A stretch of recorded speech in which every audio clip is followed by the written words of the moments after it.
બધોય ગુનો સ્વીકાર્યો છું. બસ એટલી જ પ્રાર્થના છે કે મને સમાજ માફ કરે. જેટલી વાર કે એટલી વાર હું માફી માંગવા તૈયાર છું. રાજુગીરી બાપુએ કોળી અને ઠાકોર સમાજ પર જે બફાટ કર્યો, જે વાણી વિલાસ કર્યો, તેને લઈને કોળી અને ઠાકોર સમાજમાં રોષ જે છે તે અત્યારે ચરમસીમાએ જોવા મળી રહ્યો છે. તેવામાં રાજુગીરી બાપુએ રડતા રડતા કોળી અને ઠાકોર સમાજની માફી પણ માંગી લીધી. પરંતુ કોળી અને ઠાકોર સમાજનો રોષ જે છે હતો ત્યાંનો ત્યાં જ છે. નમસ્કાર, હું અમરીન અને તમે જોઈ રહ્યા છો નિર્ભય ન્યૂઝ. તો રાજુગીરી બાપુએ કરેલા બેફામ વાણી વિલાસને લઈ કોળી અને ઠાકોર સમાજના લોકો અત્યારે ખૂબ જ રોષે ભરાયા છે અને રાજુગીરી બાપુના નિવાસ સ્થાને જઈ તેમણે હલ્લો મચાવ્યો. રાજુગીરી બાપુને માફ નહીં કરવાની તેમણે ચીમકી પણ આપી. તો જોઈએ કે તેઓ શું કહી રહ્યા છે. હોય તો અમે દર્દો ટુકડો, તમે આવ્યા હોય તો અમે તૈયારીમાં હોય. અને એ દીકરી અથવા અમારી માં હોય કે અમારી દીકરી, તમે આવ્યા હોય બપોરે તો રોટલા હાચા કરીને એની નિંગટક્ષાની કીધી, એનું દુઃખ તો અમને હૃદય. અમારી બેન દીકરી, તમારી બેન દીકરીને એવું કીધું હોય તો તમે કોની હારે લગ્ન કર્યા છે એ તમે કહો. અમને દુઃખ નહીં હોય.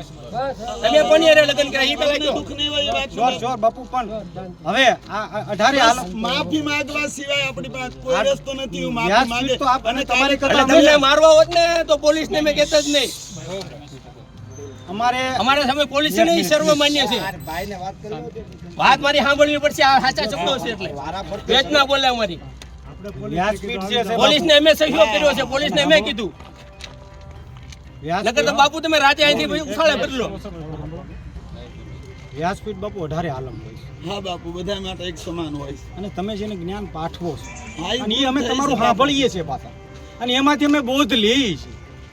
તો આવો બોધ અમારા છોકરા બાળકોમાં જાય નહીં બાપુ. એ ભૂલ છે, ભૂલ છે, ભૂલ અમારી છે. વિનંતી અને કાલે તમે જે કહો છો ને નિવેદન પત્ર આપશો, એસપી સાહેબ જે કાર્યવાહી કાનૂન થાય હું બધો ગુનો સ્વીકારવા તૈયાર છું. તમામ જે સજા આપે ને આપણો સમાજ જે સજા આપે ને એ બધી સજા. આ અમારા રાજકોટથી અમારા દર્શનભાઈ સુનુરા પણ આવ્યા છે. એ પણ એની વાત એક છે. હોય તો અમે દર્દો ટુકડો, તમે આવ્યા હોય તો અમે તૈયારીમાં હોય. હા હા. અને એ દીકરી અથવા અમારી માં હોય કે અમારી દીકરી, તમે આવ્યા હોય બપોરે તો રોટલા હાચા કરીને એની નિંગટક્ષાની કીધી, એનું દુઃખ તો અમને હૃદય. અમારી બેન દીકરી, તમારી બેન દીકરીને એવું કીધું હોય તો તમે કોની હારે લગ્ન કર્યા છે એ તમે કહો. અમને દુઃખ નહીં હોય. તમે કોની હારે લગ્ન કર્યા એ પેલા કહો. દુઃખ નહીં હોય એ વાત. જોર જોર બાપુ. પણ હવે આ 18 હાલ માફી માંગવા સિવાય આપણી પાસે કોઈ રસ્તો નથી. હું માફી માંગે તો અને તમારી કરતા તમને મારવા હોત ને તો પોલીસને મેં કહેતા જ નહીં. અમારે સામે પોલીસ છે ને એ સર્વમાન્ય છે. વાત મારી સાંભળવી પડશે. આ સાચા શબ્દો છે એટલે વેચ ના બોલે. અમારી પોલીસને અમે સહયોગ કર્યો છે. પોલીસને અમે કીધું નકર તો બાપુ તમે રાતે અહીંથી ઉછાળે બદલો. વ્યાસપીઠ બાપુ 18 આલમ હોય. હા બાપુ, બધા માટે એક સમાન હોય. અને તમે જેને જ્ઞાન પાઠવો છો અને એ અમે તમારું સાંભળીએ છીએ પાછા, અને એમાંથી અમે બોધ લઈએ છીએ. તો આવો બોધ અમારા છોકરા બાળકોમાં જાય નહીં બાપુ. એ ભૂલ છે, ભૂલ છે, ભૂલ અમારી છે. વિનંતી. અને કાલે તમે જે કહો છો ને નિવેદન પત્ર આપશો, એસપી સાહેબ જે કાર્યવાહી કાનૂન થાય હું બધો ગુનો સ્વીકારવા તૈયાર છું. તમામ જે સજા આપે ને આપણો સમાજ જે સજા આપે ને એ બધી સજા. આ અમારા રાજકોટથી અમારા દર્શનભાઈ સુનુરા પણ આવ્યા છે. એ પણ એની વાત એક છે. બરોબર. આજે શું આંદોલન હતું, શું માંગણી છે તમારી?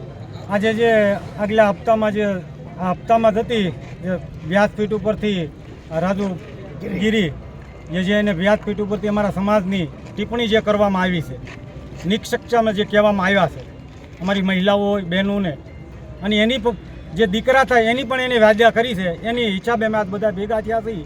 અને એની અમારી બે માંગણી છે કે 5 વર્ષ સુધી ક્યારે વ્યાસપીઠમાં નહીં બેસવાનું, અને હાર તોરા પણ ક્યાંય પહેરવાના નહીં, અને આવતા કાયદામાં જે સંવિધાનમાં લખેલું છે એને કડકમાં કડક સરકાર સજા કરે. આ સરકાર સજા કરે એવી અમારી માંગણી છે. તો રાજુગીરી બાપુના નિવેદન વિશે તમારું શું કહેવું છે તમને કમેન્ટ બોક્સમાં ચોક્કસથી જણાવજો તથા અમારી ચેનલ નિર્ભય ન્યૂઝને લાઇક, શેર અને સબસ્ક્રાઇબ કરવાનું ભૂલશો નહીં. આભાર.